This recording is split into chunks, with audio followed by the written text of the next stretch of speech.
Hello दोस्तों, कैसे हैं आप सब। उम्मीद है आप सब मस्त होंगे, पढ़ाई भी अच्छी चल रही होगी। तो स्वागत है सभी का बीएससी वर्ल्ड यूट्यूब चैनल में। आज हम उपस्थित हैं आपके सामने fifth semester zoology unit second में एंसाइलोस्टोमा ड्यूडेनेली एक स्पीशीज है जिसके बारे में हम आज पढ़ने वाले हैं।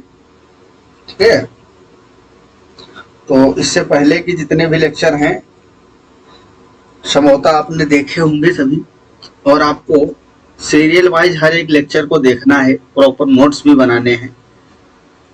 यहाँ पे मैं थोड़ा डिटेल में जाता हूँ, इसीलिए वीडियो की लेंथ तो थोड़ा बड़ी हो जाती है। अप्रोक्स 60 मिनट के लगभग, 1 घंटे के लगभग हो जाता है, 45 मिनट 50 मिनट। तो उससे आपको डरने की जरूरत नहीं है, क्योंकि भाई 9th 10th की एक क्लास नहीं, आपको पता है आप ग्रेजुएशन लेवल की चीजें पढ़ रहे हो, थोड़ा डिटेल में जाना पड़ेगा, आपको समझना पड़ेगा। एंसाइलोस्टोमा जो है ये निमेटोहेलमिंथिया, जिसको हम एसके हेलमिंथ बोलते हैं, उसी का मेंबर है। इसको हम हुक वर्म भी बोलते हैं। क्या बोलते हैं? हुक वर्म बोला जाता है। क्या बोलते हैं? Hook worm.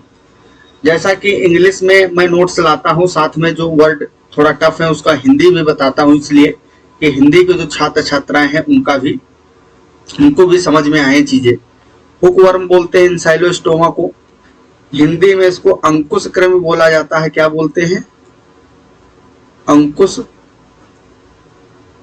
क्रम बोला जाता है। ठीक है, तो इसमें जो है हम बहुत सारी चीजें पढ़ेंगे। सबसे पहले हम इंट्रोडक्शन से स्टार्ट करते हैं। डिस्कवरी के बारे में पढ़ेंगे थोड़ा बहुत, कैसे इसको डिस्कवर किया गया, फिर प्रॉपर इसका जो है मार्फोलॉजी वगैरह स्ट्रक्चर देखेंगे। तो सबसे पहला जो हेडिंग है आपका इंट्रोडक्शन। क्या है? इंट्रोडक्शन, परिचय। सब पूरा का पूरा मटेरियल आपको साथ में नोट करना है। Ancylostoma duodenale is a thread like sanguivorous parasitic nematode of human beings. मतलब मनुष्यों के ऊपर जो है ये परजीवी होता है, ये एक परजीवी निमेटोड है। It live in the small intestine of man and is commonly known as old world hookworm। ठीक है, तो ये कुछ चीजें हैं जिसको आपको याद रखना है। इस तरीके के क्वेश्चन 1 नंबर में आते हैं। ठीक है, ओल्ड वर्ल्ड हुकवर्म किसको बोला जाता है? तो ये जो है एंसाइलोस्टोमा ड्यूडेनेली, ये स्मॉल इंटेस्टाइन जो है हम लोगों की, मनुष्यों की, उसमें रहता है, वही इन्फेक्शन कॉज करेगा। It is well known as the causative worm of ancylostomiasis और हुकवर्म डिजीज। तो ये जो डिजीज कॉज करेगा एंसाइलोस्टोमा ड्यूडेनेली, उसको हम क्या बोलेंगे? डिजीज का नाम होगा एंसाइलोस्टोमियासिस, या इसको दूसरा नाम और एक दिया गया है, हुकवर्म डिजीज बोलते हैं। Which is characterised by severe anemia and gastrointestinal problems। इसके जो लक्षण होते हैं, अगर किसी भी व्यक्ति को एंसाइलोस्टोमियासिस हुआ है तो उसके क्या क्या लक्षण होंगे? पहला तो एनीमिया होगा, ब्लड कमी होगी उसको। ठीक है, ब्लड जो है लॉस होगा। आरबीसी जो होता है उसका नंबर घटेगा है। ठीक है, हीमोग्लोबिन काउंट कम पड़ जाएगा, एनीमिया हो जाएगी, और गैस्ट्रोइंटेस्टाइनल प्रॉब्लम्स होंगी। मतलब जो आपकी जठर आंतरी दिक्कतें बढ़ने लगेंगी, क्योंकि इंटेस्टाइन में ही समस्या उत्पन्न करेगा। वहां पे जो विटामिन बी12 है उसका एब्जॉर्प्शन वगैरह जो है वो भी नेगेटिव रूप में इफेक्ट डालेगा वहां पे, इसीलिए एनीमिया भी हो जाती है। चलिए अब हम बात करते हैं डिस्कवरी ऑफ एंसाइलोस्टोमा ड्यूडेनेली। देखो कॉमन चीजें जो इसके परिचय के, वो आपको पता चल गया कि एंसाइलोस्टोमा ड्यूडेनेली जो है वो सैंग्विवोरस पैरासिटिक निमेटोड है ह्यूमन बीइंग्स के ऊपर। ये स्मॉल इंटेस्टाइन ऑफ मैन में रहता है। इसका कॉमनली जो नेम है, common name old world hookworm बोला जाता है। ये जो डिजीज कॉज करता है उसको एंसाइलोस्टोमियासिस या हुकवर्म डिजीज बोला जाता है। सीवियर केसेस जो होते हैं, लक्षण इसके क्या है? एनीमिया हो जाएगी और गैस्ट्रोइंटेस्टाइनल प्रॉब्लम्स क्रिएट करेगा। तो ये जो है थोड़ा परिचय में आपको लिखना है। फिर अब हम डिटेल में आगे बात करेंगे अभी किस तरीके से इन्फेक्शन कॉज करेगा, लार्वा स्टेज की बात करेंगे, कैसे कैसे लाइफ साइकिल कंप्लीट करेगा। डिस्कवरी ऑफ एंजाइलोस्टोमा ड्यूडेनेली, कैसे इसको डिस्कवर किया गया। Records of hookworms exist as early as the 3rd century BC when the authors of the Hippocratic corpus describe a disease characterized by intestinal disorder। आप लोग Hippocrates का तो नाम सुने ही होंगे, आयुर्वेदा में इनका जो है मेडिसिन से रिलेटेड, औषधि से रिलेटेड काफी सबसे पुराने अगर माने जाते हैं कोई तो यही सिद्धांत दे रहे थे उस टाइम पे, ठीक है, Hippocrates. Pale complexion and liking to eat डेड Ancylostoma duodenale was discovered by an Italian physicist. Italian physicist हैं, ठीक है, एंजिलो डुबिनी। 8 दिसंबर 1813 में इनका जो है डेट ऑफ बर्थ दिया हुआ है एंजिलो डुबिनी का। 28 मार्च 1902 तक जो है he noticed the worm in 1938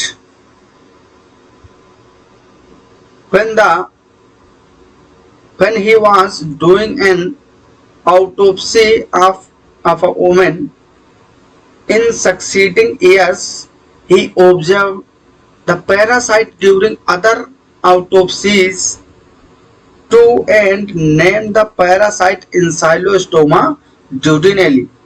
He also described the hookworm's teeth in great detail and published his finding in Annali Universali de Medicina in 1843।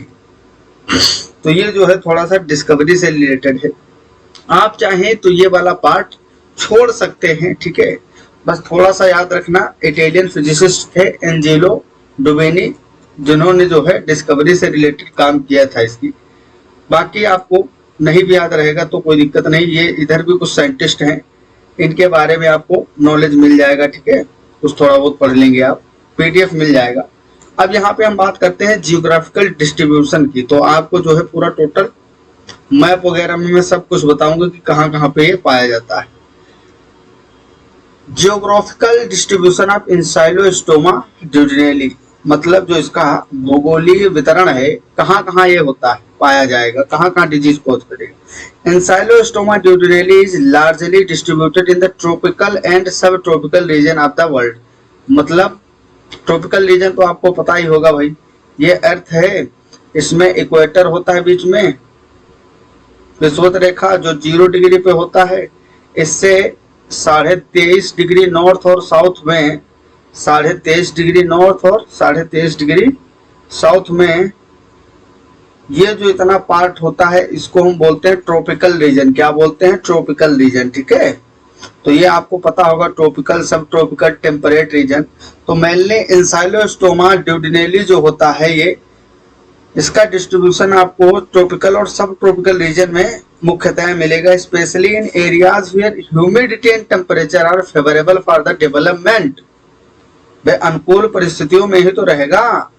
और ये जो पार्ट है ट्रॉपिकल रीजन, यहाँ पे क्या होता है, जनरली टेम्परेचर हाई रहता है, वर्षा भी अच्छी खासी होती। तो humidity and temperature are favourable for the development that is extending from parallel 36 degree north to parallel 36 degree south. मतलब ये तो आपका ट्रॉपिकल रीजन क्या है, ट्रॉपिकल रीजन, ये ट्रॉपिकल रीजन है आपका 23.5 degree north to 23.5 degree south. यहाँ पे ट्रॉपिकल और सब ट्रॉपिकल दोनों रीजन लिए गए। तो थोड़ा और आप एक्सटेंड करोगे इधर को तो अबाउट 36 डिग्री नॉर्थ और 36 डिग्री साउथ तक आप ले सकते हो, क्योंकि सब ट्रॉपिकल वाला जो रीजन है उसको भी आप इसमें काउंट कर लोगे। तो ये उतना रीजन है जिसमें मिलता है, मतलब पोल्स की ओर आपको जनरली ये नहीं मिलेगा, समझे। तो आई होप आपको ये चीज समझ में आई होगी। 36 degree north to parallel 36 degree south तक मिलेगा। Occurrence of the hookworms has been reported from India. भाई इंडिया तो सिर्फ सब ट्रॉपिकल वाले वहां जाएगा, tropical sub tropical. Bangladesh, Europe, Sri Lanka, Egypt, Pacific island, North Africa, southern state of US and central and North China. तो ये कुछ कंट्रीज हैं जहां पे आपको मैक्सिमम इंसाइलोस्टोमा ड्यूटेरियली के इन्फेक्शन देखने को मिलेंगे। In India it is more prevalent in Punjab, Haryana and Himachal Pradesh. Punjab, Haryana and Himachal Pradesh के रीजन में आपको मिलेगा। यहाँ पे थोड़ा सा जो है जियोग्राफिकल डिस्ट्रीब्यूशन आपको दिखाया गया है। Prevalence of hookworm infection world wide दिखाया गया है। ठीक है, तो इसमें आप चेक कर सकते हो मैप में।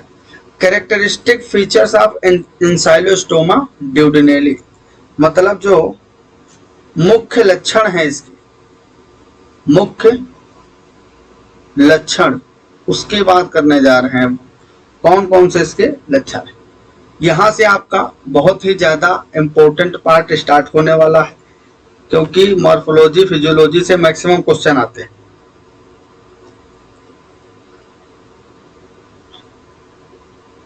तो कुछ कैरेक्टर्स हैं इसके जो कि आपको पहले से पता है, आप ये समझ के पढ़िया करिए। देखो ये इंसाइलोस्टोमा ड्यूडेनेली, कोई भी स्पीसीज जब आप पढ़ते हो जीनस, तो आपको ये ध्यान में रखना है क्या कि ये जो है किस फाइलम में। अब इंसाइलोस्टोमा एस्के हेलमिंथीज में आता है या निमेटोहेलमिंथीज में। तो निमेटोहेलमिंथ के आपको कैरेक्टर तो पता ही है, तो आंसर लिखने का जुगाड़ समझिए कितना अच्छा है। आंसर लिखने का जुगाड़ बहुत अच्छा होता है। अगर आप निमेटोहेलमिंथ के कैरेक्टरिस्टिक्स याद कर लिए हो तो आप उसमें आने वाली हर एक स्पीसीज में उसको लिख सकते हो। समझे? तो इस तरीके से एक बार याद करने से हर एक क्वेश्चन बन सकता है उस फाइलम का। तो इसमें जैसे स्यूडोसिलोमेट होते हैं, बॉडी कैसी होती है ट्राई, जैसे इससे पहले वाले हम लोग डिप्लोब्लास्टिक पढ़ते थे, इसमें जो है ट्रिप्लोब्लास्टिक होगी। प्लस इसमें आपको बाइलेटरल सिमेट्री देखने को मिलेगी। तो ये सब जो लक्षण हैं, कैरेक्टरिस्टिक्स हैं, वो आपको पता ही है, वही इसमें सब लिखना है। एंसाइलोस्टोमा ड्यूडेनेली या स्यूडोसिलोमेट, मतलब ये कूटगुही होते हैं। यहाँ पे लिखा भी है coelomic cavities not surrounded by mesoderm. मैंने आपसे बताया था ना भाई ये कंसेप्ट कि जब तक मेजोडर्म नहीं आई तब तक हम सीलोम की बात ही नहीं की, क्योंकि टीनोफोरा तक सीलोम मेजोडर्म था ही नहीं, मेजोग्लिया थी। तो वहां पे हम सीलोम की बात ही नहीं करते थे कि सिलोमेट हैं, एसिलोमेट हैं, सूडोसिलोमेट हैं, कुछ नहीं बात की है सीलोम की। जब मेजोडर्म आई फर्स्ट टाइम किसमें, प्लेटीहेलमिंथ में, तब हम सीलोम की बात करना स्टार्ट कर दिए। तो प्लेटीहेलमिंथ, एसिलोमेट, एस्केहेलमिंथ, सूडोसिलोमेट। क्यों? क्योंकि सीलोमिक कैविटी जो है is not surrounded by mesoderm. Ancylostoma cylindrical होता है, थ्रेड लाइक निमेटोड है, the body is covered with a thick cuticle with syncytial epidermis. The systematic position of Ancylostoma duodenalis as under. ये जो है इसका classification थोड़ा सा दिया हुआ है। फाइलम निमेटोडा है, क्लास फैजमीडिया, जीनस इंसाइलोस्टोमा, स्पीसीज ड्यूडेनेलिस। तो ये जो है क्लासिफिकेशन भी आप लोग याद रख सकते हैं, ठीक है, हेल्प करेगा आगे। Habit and habitat of Ancylostoma duodenale. The adult hookworms reside in the small intestine of humans. Habit and habitat मतलब वो कहाँ रहता है, उसका आवास क्या है मुख्य। Human beings particularly in the jejunum, मतलब ये जो है इसका हैबिटेट क्या है, स्मॉल इंटेस्टाइन में रहता है मनुष्यों की। और आपको पता है स्मॉल इंटेस्टाइन जो होता है इसके 3 पार्ट होते हैं, ड्यूडेनम, जेजुनम और इलियम। ड्यूडेनम, जेजुनम और इलियम। तो जेजुनम वाला जो पार्ट है, मतलब जो मिड स्मॉल इंटेस्टाइन है, जनरली उसी में रहता है। Thou called duodenally, इसको क्या बोलते हैं? ड्यूडेनली। क्यों? It is found less often in the duodenum and rarely in the ilium. तो जो है ये इलियम में बहुत कम ही मिलेगा, लेकिन ड्यूडेनम में मिलेगा, इसीलिए इसका नाम है duodenale. It has been found on rare occasions in pigs. The adult worms anchor the wall of the small intestine by their anterior ends. Morphological features of adult ancylostoma duodenale. Morphology मतलब बाहर से किस तरीके से दिखेगा, कौन कौन से ऑर्गन्स होंगे, कौन सी कवरिंग होगी, बॉडी वाल के बारे में स्ट्रक्चर की बात करेंगे। एडल्ट एंसाइलोस्टोमा ड्यूडेनली आर इलोंगेटेड, मतलब इलोंगेटेड होगा इस तरीके से भी आपको, ठीक है, दिखाया जाएगा। इस तरीके से कुछ होता है। सिलेंड्रिकल होता है एंड सिलेंडर वर्म्स है। They are greyish white in colour, but when freshly pass out from the body, the worms appear reddish brown due to ingested blood. Blood को इंजेस्ट किए रहता है ना, इसलिए रेडिश ब्राउन दिखेगा। अगर तुरंत बॉडी से बाहर निकला है तो उसका कलर रेडिश ब्राउन होगा। कारण क्या है? उसका ब्लड को इंजेस्ट किए रहता है। The interior end of the worm is bent slightly dorsally, मतलब देखो मैंने इस तरीके से थोड़ा इसका जो इंटीरियर पार्ट है ये वाला, इसको मैंने थोड़ा आगे को झुका हुआ बनाया है। क्यों? The interior end of the worm is bent slightly dorsally, तो डोर्सल सरफेस की ओर थोड़ा सा झुका रहता है। Because of which they are called hookworms, इसीलिए इसको हुक बोलते हैं, hookworm. A few characteristic features of the worms are follows. तो इसमें से जो पहला कैरेक्टर है वो क्या है आपका? यहाँ पे, ठीक है, बीच में कोई छोड़ तो नहीं गया पेज?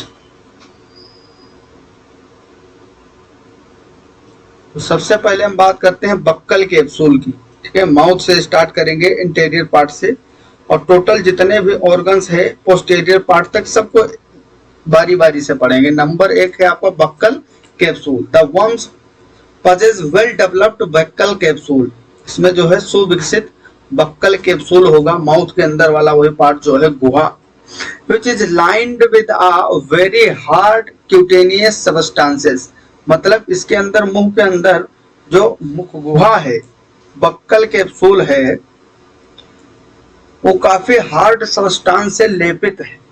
उसमें लाइनिंग है अंदर बहुत ही हार्ड क्यूटेनियस काइटिनस सब्सटेंस की। मतलब काइटिन आपको पता ही है काफी कठोर पदार्थ होता है। काइटिन से ही आर्थ्रोपोड्स का एक्सोस्केलेटन बना होता है, इतना मजबूत होता है कीड़ों का। और उसी काइटिन जो है फंजाई की सलवाल में भी होता है, तो काफी कठोर पदार्थ है, उसी से इसका बक्कल कैप्सूल घिरा होता है। It is provided with 6 teeth, 6 teeth होंगे। 4 teeth are hook like present on ventral side, फिर 2 teeth are knob like present on the dorsal side. तो ये इंफॉर्मेशन जो है ये काफी इंपॉर्टेंट है, ये आपको याद कर लेना पूरा का पूरा, ये कंप्लीट याद होना चाहिए। बक्कल कैप्सूल के अंदर वेरी हार्ड लाइनिंग होती है काइटिनस सब्सटेंस की। टोटल 6 टीथ बनाती है काइटिन, और उसमें 4 टीथ जो होते हैं हुक लाइक होते हैं, जो कि वेंट्रल सरफेस पे प्रेजेंट होते हैं। 2 टीथ नोव लाइक हैं और डोर्सल सरफेस पे प्रेजेंट रहते हैं। चलिए अब हम बात करते हैं सर्वाइकल पेपिली की। Number 2 cervical papillae. Minute finger like cervical papillae is present a little away from the interior extremity on each side of the body. Cephalic gland ये सिर में ही पाई जाती है, आगे वाले भाग में। Worms contain 2 kinds of cephalic glands which are connected to the oesophagus. हाँ, दो प्रकार की सिफेलिक ग्लैंड होंगी इसमें जो कि ओइसोफेगस से जुड़ी हुई। These are small oesophageal gland and two pear shaped and two pear-shaped cervical glands.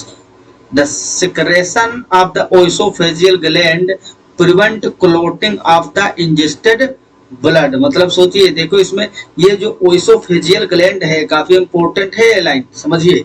इसमें एंटीकोएगुलेंट होते हैं। क्या होते हैं? एंटीकोएगुलेंट सिक्रेट होते हैं। इस ओइसोफेजियल ग्लैंड से जो सिक्रेशन आता है, श्रावण जो निकलता है रस, उसमें क्या होता है? एंटीकोएगुलेंट होते हैं। Anti blood coagulant, anti coagulant होते हैं, मतलब ब्लड क्लोटिंग को प्रिवेंट करते हैं। ब्लड की क्लोटिंग नहीं होगी क्योंकि ये जो एंसाइलोस्टोमा वर्म है, हुक वर्म, ये ब्लड को इंजेस्ट करता है, तो इसके अंदर ब्लड जाएगा डाइजेस्टिव सिस्टम में। जब इसके ब्लड इंटर करेगा तो ओइसोफेजियल ग्लैंड्स ऐसा सिक्रेशन मिला देती हैं ब्लड में कि इंजेस्टेड ब्लड का क्लोट ना बने, समझे? तो ये समझिए कितना मतलब एडवांस चीजें देखने को मिल रही हैं। अब बात करते हैं सेक्सुअल डायमॉर्फिज्म की। Male and female Ancylostoma duodenale are separate, अलग अलग होते हैं, and exhibits distinct sexual dimorphism. The female is larger than the male.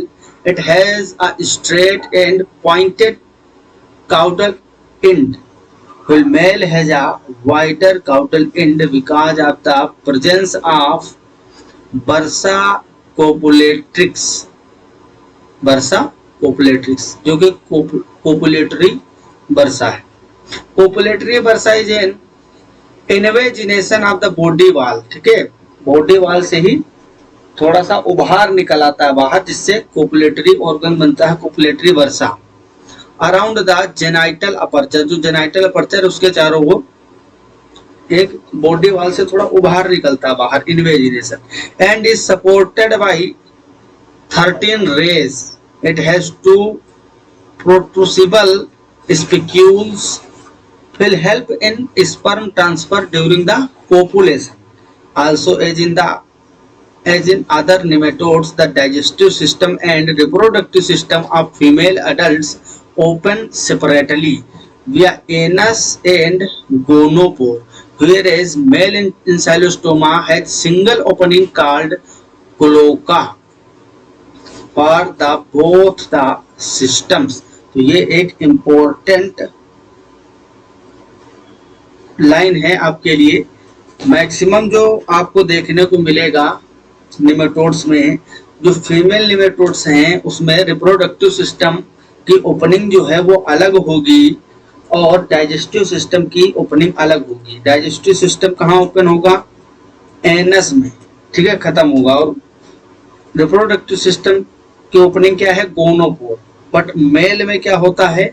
इसमें ये दोनों जो ओपनिंग होती है वो एक ही पास होती है, कॉमन है, ठीक है? ओपनिंग जो है कॉमन होती है, इसको क्लोका बोलते हैं। तो ये भी इंपॉर्टेंट लाइन है। इस तरीके के क्वेश्चन इससे पहले पूछे गए हैं कई बार और आपको याद होना चाहिए, ठीक है? अब यहाँ पे थोड़ा सा हम मॉर्फोलॉजी डायग्राम में देखते हैं। यहाँ पे आपको मेल और फीमेल दोनों दिखाए गए हैं, यहाँ पे समझ सकते हो। ये ऊपर माउथ है, आपको अच्छे तरीके से दिख रहा होगा। माउथ के अंदर जैसे ही आप इंटर करोगे तो आपको मिलेगी बक्कल कैविटी, मुख गुहा अंदर की ओर। नर्व रिंग यहाँ पे प्रेजेंट होती है। नर्व रिंग मतलब नर्वस सिस्टम तो इसमें भाई है, तो नर्व रिंग होगी। अंदर डाइजेस्टिव सिस्टम, आपको पता है कि यहाँ पे कंप्लीट डाइजेस्टिव सिस्टम होगा, कंप्लीट डाइजेस्टिव सिस्टम प्रेजेंट होगा। तो यहाँ पे फायरिंग्स होगा, देन उसके बाद में ओइसोफेगस वगैरह टोटल पूरा डाइजेस्टिव सिस्टम होगा। टेस्टिस होते हैं यहाँ पे सेंटर में, यहाँ प्रेजेंट होते हैं। और सिफेलिक ग्लैंड, ये जो है ये सिफेलिक ग्लैंड है, सर से लेकर यहाँ तक फैली हुई सिफेलिक ग्लैंड। वास डिफरेंस, ये टेस्टिस है यहाँ पे, इसके जो है शुक्रवाहक निकला होता है जिससे स्पर्म ट्रांसफर होते हैं। ये वेसिक्यूला सेमिनेलिस है, वही जिसको हम सेमाइनल वेसिकल बोलते हैं। तो इसमें जो है शुक्राणुओं का भंडारण किया जाता है, स्पर्म को स्टोर किया जाता है, और इसके आगे जो है ये क्या बनाता है, इजैकुलेटरी डक्ट बनाता है। इजैकुलेटरी डक्ट जो है स्खलन वाहिनी जिससे स्पर्म छोड़े जाते हैं।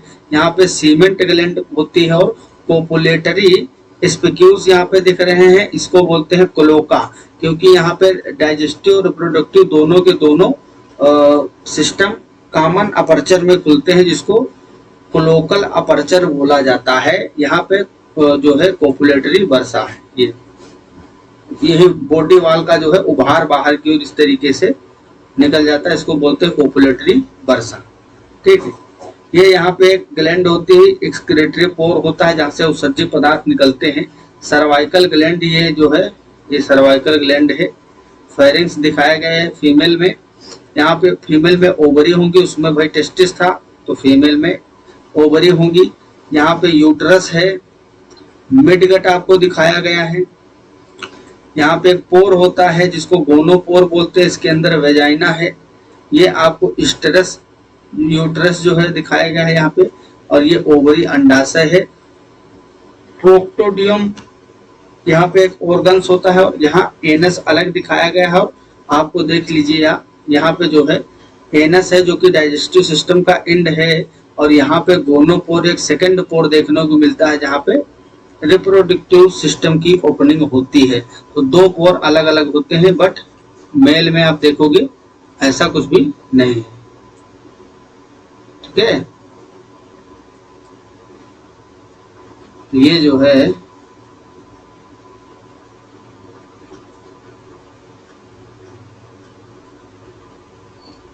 डायग्राम आपको समझ में आया होगा अच्छे तरीके से। चलिए थोड़ा सा हम जो है यहाँ पे इसके डिफरेंस की बात करते हैं कि क्या डिफरेंस होता है इन दोनों की मॉर्फोलॉजी में, काफी इंपॉर्टेंट है। Difference between male and female Ancylostoma duodenale. तो इनमें जो है साइज की बात करें तो आपको पता है मेल जो है थोड़ा स्मॉल होता है एंसाइलोस्टोमा, और फीमेल लार्जर होता है। तो यहाँ पे smaller than the female adult, और female Ancylostoma longer than the male adult. Length की बात करें अबाउट 8 मिलीमीटर लेंथ, और ये 12.5 मिलीमीटर लेंथ में होता है। पोस्टीरियर एंड जो लास्ट वाला एंड है वहां पे एक्सपेंडेड इन अम्ब्रेला लाइक, यहाँ पे वर्षा होगा ना, copulatory bursa, umbrella like manner contains copulatory bursa. और यहाँ पे टेपर्ड एंड होता है विदाउट एनी कोपुलेटरी वर्षा। तो फीमेल में कोई भी कोपुलेटरी वर्षा है नहीं, तो ये पॉइंटेड होता है, टेपरिंग एंड पाया जाता है। Opening eight posterior and, posterior and जो है उसकी ओपनिंग की बात करें तो यहाँ पे क्लोका मिलेगा जो common opening of digestive and reproductive system है। बट यहाँ पे एनस जो है वो डाइजेस्टिव सिस्टम की ओपनिंग है, रिप्रोडक्टिव सिस्टम की जो ओपनिंग होती है वो सेपरेट अलग होता है, जिसको हम गोनोपोर बोलते हैं। रिप्रोडक्टिव ओपनिंग की बात करें गोनोपोर की, तो ओपन से इसमें जो है रिप्रोडक्टिव सिस्टम जो है कहाँ ओपन होगा, क्लोका में। और यहाँ पे at the junction of posterior and middle third of the body, वहां पे गोनोपोर होगा। Copulatory spicule 2 pairs at the anal and, but यहाँ पे जब कोपुलेटरी वर्षा नहीं है तो कोपुलेटरी स्पिक्यूल्स कहाँ से आएंगे, तो यहाँ पे अनुपस्थित होते हैं। तो आई होप कुछ डिफरेंस इसके आप याद जरूर कर लेंगे, और उससे जो है आपको फायदा भी होगा। अब हम बात करते हैं लाइफ साइकिल की, life cycle and development of Ancylostoma. अभी तक में इम्पोर्टेंट तो सब होता ही है फिलहाल, लेकिन जितना पार्ट हमने कवर किया है उसमें से अगर सबसे ज्यादा महत्वपूर्ण पार्ट है तो वो ये वाला है। ठीक है, life cycle and development of Ancylostoma. तो मैं तो ये सोच रहा हूँ कि इसको जो है आपको अगले लेक्चर में दे देता हूँ। एंसाइलोस्टोमा की जो लाइफ साइकिल है और डेवलपमेंट विकास इसका, तो इसको हम अगले लेक्चर में कवर करेंगे। ठीक है, तो आप जो है इतना कवर करके आइएगा, फिर अगले लेक्चर में हम बात करेंगे लाइफ साइकिल एंड डेवलपमेंट की। तो आप लोग पढ़ाई करते रहिए मस्त बिंदास। ओके, मिलते हैं अगले लेक्चर में, तब तक के लिए okay bye, all the very best, thanks for watching, जय हिंद जय भारत।